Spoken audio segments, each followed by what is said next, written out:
Bonjour à tous et à toutes, je vous propose aujourd'hui une présentation du mode électronique Seagull 20 watts. Hop là, je vais montrer la boîte.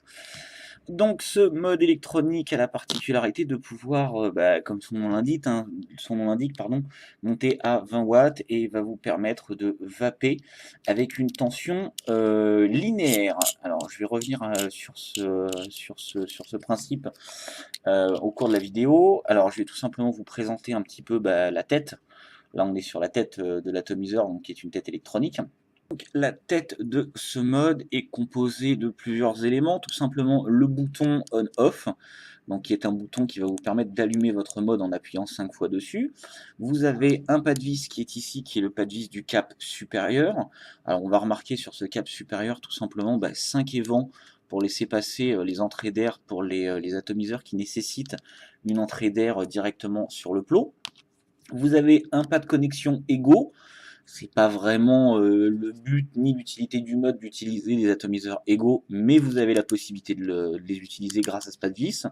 Et vous avez un plot central que l'on voit ici. Particularité de ce plot central, c'est qu'il est monté sur ressort. Voilà.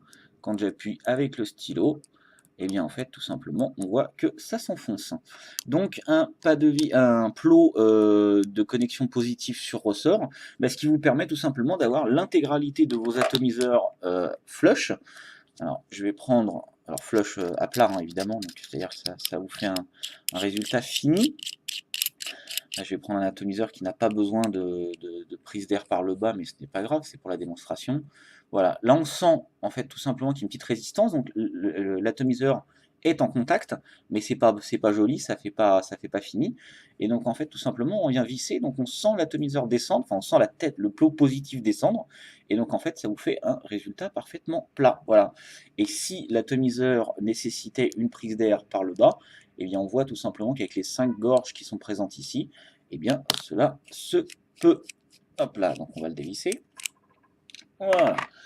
Donc un tube, alors l'intérêt, enfin moi l'intérêt, le gros plus que j'aime sur ce mode, c'est ces finitions un petit peu mat comme ça, moi je trouve ça très très bien fait. Donc c'est ce tube un petit peu mat comme on peut le voir à l'image, ça ne prend pas les empreintes de doigts, c'est très très agréable. Seul petit défaut, ça va être ce cap là, le cap avec le ressort, je vais vous expliquer tout de suite pourquoi. Donc là je vais monter le tube. Hop, voilà, le tube est monté. Et en fait, quand vous mettez la batterie, alors je vais essayer de vous faire un gros plan. Voilà.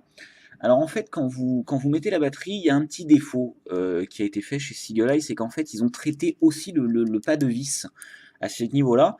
Et donc en fait, quand vous entrez la vis et que vous tournez, là, ça ne le fait pas parce qu'il n'y a pas la queue. Mais si je prends la queue, que je mets la queue, en fait, donc on voit que la queue est très très très très bas enfin pas très bas justement, mais très haut pardon, dans le mode. Et en fait, donc on vient appuyer, on sent la résistance, et là, quand vous allez visser, vous allez entendre un bruit. Ah, ça accroche un peu, hein, c'est pas terrible. Alors plus vous utilisez le mode et plus ça va disparaître. En fait, l'idée c'est tout simple, c'est soit vous mettez de la graisse à cet endroit-là, soit vous attendez un petit peu avec le temps, et en fait, dans le pas de vis, le revêtement qui est là va un peu sauter, parce qu'en fait, ils ont eu la bonne idée de traiter l'intégralité de ce plateau avec le même revêtement, et donc en fait, forcément, dans les pas de vis, ça crunch un petit peu, ça couine un petit peu. Mais rien de bien grave, hein, ça marche très très bien, ça ne pose aucun problème. C'est juste que c'est pas un bruit très agréable quand vous remontez votre mode. Voilà, on va mettre le mode en on, donc Seagull, le fabricant du mode, SX200, donc qui est tout simplement le nom du chipset, donc la carte électronique qui est à l'intérieur de votre mode. Et là, quand on appuie, on s'aperçoit, oh là là, il y a beaucoup d'informations. Alors, ces informations vont être très utiles. Donc, à l'écran, vous avez plusieurs types d'informations. La puissance, qui est en haut, donc là, 10 watts, 5 volts. 5 volts, c'est tout simplement la correspondance. 2,5 ohms, ça, c'est la valeur de votre atomiseur une fois qu'il est placé dessus. Et 4,16 volts, qui est la tension de la batterie en sortie. La batterie sort du chargeur, donc elle est pleine, c'est pour ça que vous avez une tension importante. Ça vous permet non seulement à l'aide tout simplement du petit icône de batterie qu'on voit ici, de contrôler le témoin de charge de la batterie, mais en plus vous avez vraiment la tension réelle de la batterie en sortie. Alors, je vais tout simplement vous montrer à présent comment régler la puissance, la valeur. Hop là, donc là on tombe dans le menu avec la puissance.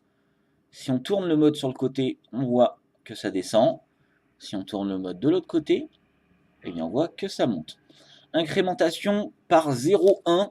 Alors bon, c'est un peu fin, 0,1, c'est-à-dire qu'on peut avoir 10 watts 2, 10 watts 3, etc. J'essaie de faire, voilà, 10 watts 3.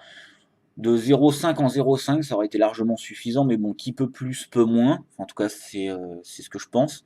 Donc, c'est intéressant de pouvoir régler sa vape très précisément. Après, est-ce que c'est un vrai but, une vraie signification? Je suis pas vraiment convaincu de ça. Mais bon. Alors après aussi, quand vous le penchez et que vous le laissez longtemps, vous allez voir, normalement, hop, là, on voit que ça monte beaucoup plus vite. Donc là, on est à 13, voilà, 14, 15, etc., etc. Donc en fait, il comprend que tout simplement, vous allez chercher une résistance, enfin, une valeur qui est beaucoup plus loin que ce que vous avez actuellement. Et donc en fait, il va tout simplement accélérer la cadence. Voilà. Donc, ben, je vais le remettre à 10 watts. Mais on va même le mettre à 12-13 watts. Allez, soyons fous, on va mettre le mettre un peu plus haut. On va le mettre à 16 watts ou 17 watts. Allez, voilà, 17 watts. Voilà, je veux valider ma commande exit on. Je tourne, on retombe sur le menu. Maintenant, on va re-rentrer dans le menu.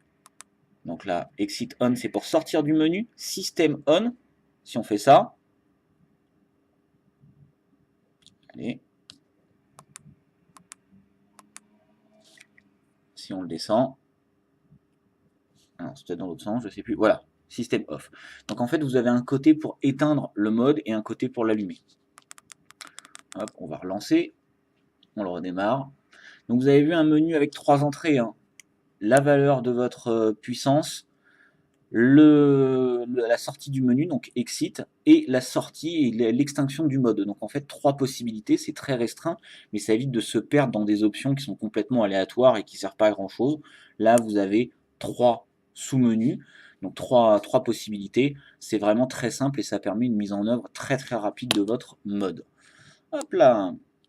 Alors là, je vais prendre un atomiseur. Allez, au hasard, l'AGA T7. Donc, qui est un atomiseur en dual coil que je vous ai présenté la dernière fois. Voilà, voilà.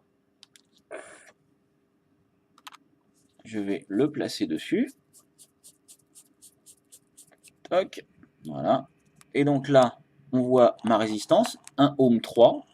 On voit la puissance nominale de la batterie délivrée 3,55.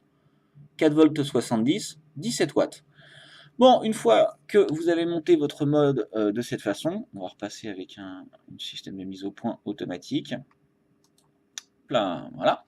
Et bien vous n'avez plus qu'à vaper. Alors là, je l'ai pris avec un atomiseur AGA T7, tout simplement parce que c'est un dual coil et ça convient parfaitement. Je vous présente très rapidement la boîte, ça ne présente pas beaucoup d'intérêt parce qu'il n'y a pas grand chose dessus. Donc Sigelei 20 watts, Sigelei Made in China, et c'est tout. Donc pour ce test, nous allons utiliser une batterie 18650 FS, qui est une batterie en fait, j'ai envie de dire moyenne gamme, qui marche très bien, mais qui ne sont pas les batteries les plus grandes capacités. Sur la boutique, nous avons des batteries Panasonic vertes qui vous permettront d'avoir une autonomie beaucoup plus grande et de tenir beaucoup plus longtemps avec une 18650. Voilà, nous allons partir sur le plan large et puis je vais vous montrer comment ça va. Donc nous revoilà en plan large pour le Sigelei 20 watts. Hop là, je le remonte. Donc mode électronique avec une puissance jusqu'à 20 watts. Puissance très intéressante quand on utilise un AGA T7. Alors je fais juste un petit aparté, j'ai lu sur un forum quelqu'un qui avait regardé la vidéo et qui m'a dit bah oui mais l'AGA T7 tu parles d'une production de vapeur immense etc. Mais on ne parle pas des saveurs. Mea culpa, désolé, les saveurs sont présentes, elles sont un petit peu plus chaudes et tièdes que sur un Kaifen, etc. Mais la saveur est absolument d'enfer, ça c'est génial. Donc ça c'est le petit aparté que je fais sur la T7. Mais pour revenir au Sigelei 20 watts, donc, qui est un mode électronique, capacité jusqu'à 20 watts, possibilité de changer donc, tout simplement la puissance en basculant le mode. Vous voyez, là, je passe à 17.3, 17.4, 17.5, 18. L'intérêt, tout simplement, quand on a du dual coil ou quand on s'adonne à ce genre d'atomiseur, hein, ça permet vraiment d'avoir une vape monstrueuse, mais vraiment monstrueuse, d'avoir des saveurs qui sont vraiment présentes et d'avoir une capacité très importante au niveau de la puissance de votre atomiseur. Donc je vais tout simplement vous refaire une petite démonstration, je l'avais fait au début hein, de la vidéo, mais je vais vous montrer ce que ça donne.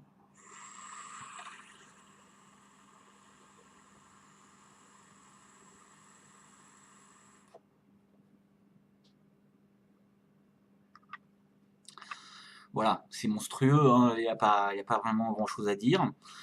Évidemment, là, je l'ai monté à 17 watts, vous pouvez descendre, hein, vous pouvez aller beaucoup moins loin. Vous n'êtes pas du tout obligé de vous amuser comme moi à aller dans les extrêmes. Donc là, je vais le descendre. Vous voyez, j'ai juste à le pencher hein, pour le faire descendre. Donc là, on est à 16. Hop là, on va passer à 14, 13, 12, 11. Je vais mettre à 11 watts, tout simplement. Et hop, on va valider le réglage. Exit.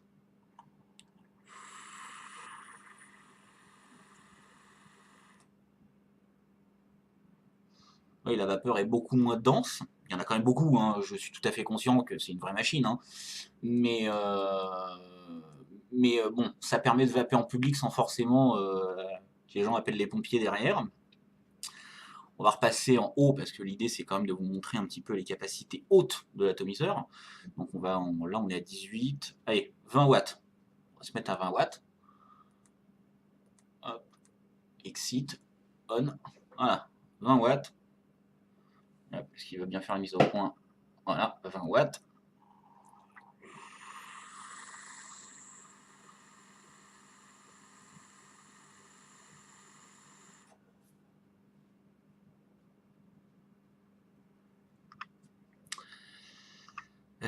C'est très bon.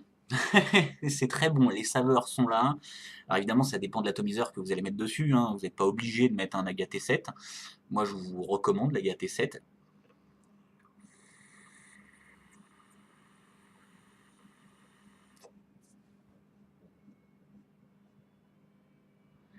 C'est parfait. C'est vraiment parfait et ça permet d'avoir vraiment une vape parfaite. L'idée surtout, c'est vraiment contrairement au Vamo qui a une tension tout simplement par à coup, donc c'est-à-dire qu'il va vous faire des décharges, le Seagull 20 watts a une capacité de fournir une vape constante, c'est-à-dire que c'est linéaire. Alors j'ai pas l'oscilloscope là sous la main malheureusement, mais en fait ça va tout simplement vous donner, quand vous lui demandez 20 watts, ça va pas faire ce bruit de serpent à sonnette qui avait tendance à faire un peu le Vamo. Moi ça me dérangeait pas, c'est pas quelque chose qui me gênait, mais en tout cas le Seagull 20 watts a une tension continue, c'est-à-dire qu'on va vous délivrer 20 watts en continu, et ça va vraiment vous avez tout simplement un petit bruit, je sais pas si on l'entend là, un qui est vraiment très linéaire, il n'y a pas de, y a pas de saut, il n'y a pas de soubresaut.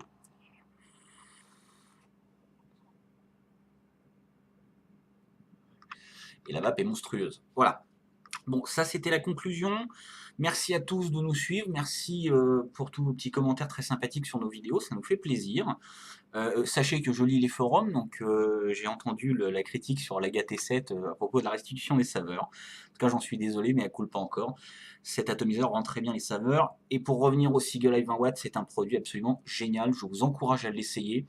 C'est un produit qui est un peu haut de gamme par rapport au mode chinois, c'est vrai, c'est un produit qui a un prix, mais c'est un produit qui est capable d'égaler avec les Dany, les Pipeline Pro, etc., etc. Ce sont des modes que j'ai essayés, que j'aime bien, hein. Je suis pas dégoûté par ces modes-là du tout, mais c'est juste des modes que je suis pas convaincu sur ces modes. Voilà, on va s'arrêter là. Mais en tout cas, le Seagull 20 watts est un produit qui permet d'avoir une vape égale, et je le dis bien égale. Et j'insiste là-dessus. Ce n'est que mon avis, mais moi je suis intimement convaincu qu'avec ça, vous avez la même vape qu'avec un Dany mode ou qu'avec un Pipeline Pro, etc. Voilà. C'est un mode qui permet d'aller à 20 watts, c'est un mode qui va vous permettre vraiment des grosses vapes, et c'est un mode qui va vous permettre surtout d'utiliser la totalité de vos atomiseurs en dual coil, simple coil, etc. C'est un atomiseur qui est bon dans le haut voltage comme dans le bas voltage. C'est vraiment un mode qui a la capacité de vous combler d'un point de vue technique comme d'un point de vue simplicité d'utilisation. C'est rare, les informations sont claires, il y a 3 sous-menus. Voilà, faut pas avoir fait Polytechnique pour l'utiliser, ça marche très très bien. Allez, une dernière petite barre et puis après je vous laisse.